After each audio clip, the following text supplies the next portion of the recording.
PSG Fan TV, bonsoir à tous, bonsoir Iliane. Bonsoir. Alors la question qui se posait ce soir face à Milan, donc en déplacement à San Siro, c'était ce milieu de terrain qui était plutôt bon face à Montpellier, mais qui n'a pas été reconduit face au Milan AC. Est-ce que tu peux l'expliquer après coup, est-ce que c'était la bonne idée? Est-ce que je peux l'expliquer? Non, pas vraiment. C'est plutôt à Lucho de l'expliquer. C'est lui qui a mis les joueurs titulaires. Donc, c'est à lui de nous expliquer pourquoi il n'a pas mis Canguilhem, qui avait été phénoménal face à Montpellier et qui, là encore ce soir, fait une très bonne entrée. Il a failli nous offrir l'égalisation. Donc, dès le début, c'est un choix d'homme qui a posé problème? Dès le début, tu vois très bien qu'Ugarte, il est pas dedans. Il est pas dedans. Ok, il y a peut-être une action en fin de première mi-temps, mais il est pas dedans globalement. Donc, on va dire, c'est le premier match où je le vois aussi en dedans. Okay. Ugarte. Et il y en a un autre qui retombe dans ses vieux travers. Vitinha, il nous a refait une Bayern ce soir là. T'es en entrée de surface. T'as le ballon. Il y a personne qui vient autour de toi. Frappe ou je te frappe. Vraiment. Pourquoi tu frappes pas? Tu reviens au milieu de terrain. Tu m'expliques, tu voulais faire quoi? T'avais quoi dans la tête à ce moment-là? Frappe au moins. Ok, au pire t'envoies en tribune. Au pire t'abats un pigeon. Mais frappe, prends ta chance. Enfin voilà, ça et plein d'actions. On en a vu aussi des face-à-face perdus. On se voit Mbappé ou peut-être Dembélé. Perdu. Bon, Dembélé, tu vois, les gens vont tirer à boulet rouge sur Dembélé. Moi, je trouve que pourtant, c'est pas celui qui a été le plus mauvais ce soir, okay. Dembélé. Donc, je vais un peu l'épargner, même si sur certaines actions, il m'a saoulé, tu vois, mais ça a vraiment pas été le plus mauvais. Mbappé, 0 ce soir. Il avait plusieurs face-à-face, il les a loupés. Donc, il s'est plaint un petit peu durant les matchs qu'il n'est pas assez bien servi, qu'on les met sur les pieds au lieu de chercher la profondeur. Est-ce que toi, tu constates ça? Moi, j'ai constaté surtout que au-delà de ça, on cherchait sans arrêt à revenir vers l'arrière, systématiquement. Ça voulait pas. Alors ok, ils étaient bien en place, le bloc milanais, mais ça ne cherchait pas à tenter des choses, ça ne cherchait pas à briser ce bloc, ça ne cherchait pas à aller de l'avant. D'ailleurs, c'est simple, notre seul but, c'est sur coup de pied arrêté. Dès le début.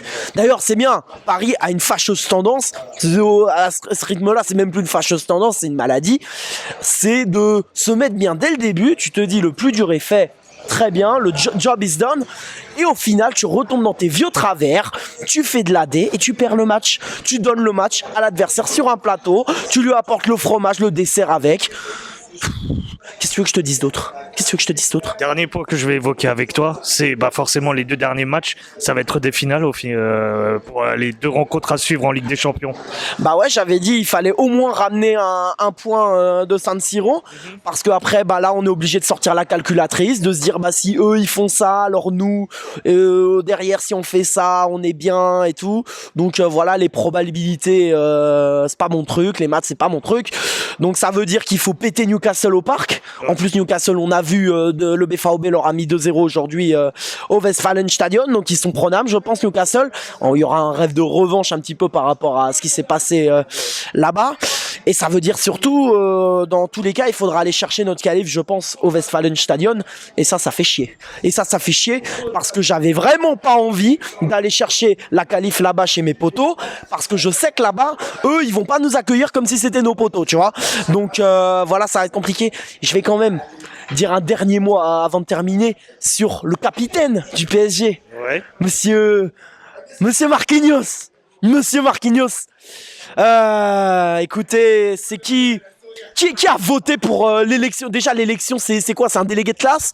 Déjà, Lucho, j'ai pas aimé ce bail. T'arrives, tu dis, oui, je dis les joueurs vont choisir leur capitaine, machin, etc. C'est pas un délégué syndical, c'est pas un délégué de classe, c'est un capitaine. Donc, Lucho t'impose ton capitaine, tu dis, mon capitaine, c'est un tel.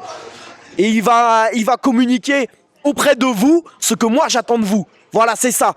Donc déjà, ça, j'étais pas cordé avec, mais bon, ok. Qui a conforté Marquinhos dans son rôle de capitaine? Avec toutes les années, tous les échecs qu'il y a eu. Qui l'a conforté? Qui? Donnez les blazes. Je veux les blazes. La vérité, je veux les blazes. Qui l'a conforté dans son rôle de capitaine? C'est un capitaine en bois, capitaine caverne. Le mec, il ne sait pas défendre. Il est pourri. Il sait pas défendre. Je ne veux plus qu'il soit capitaine. J'exige la destitution de Marquinhos de son brassard. Tu le donnes à Mbappé, tu le donnes à qui tu veux, j'en ai rien à foutre. Mais lâche ton brassard, frérot. Vous m'avez saoulé. Merci.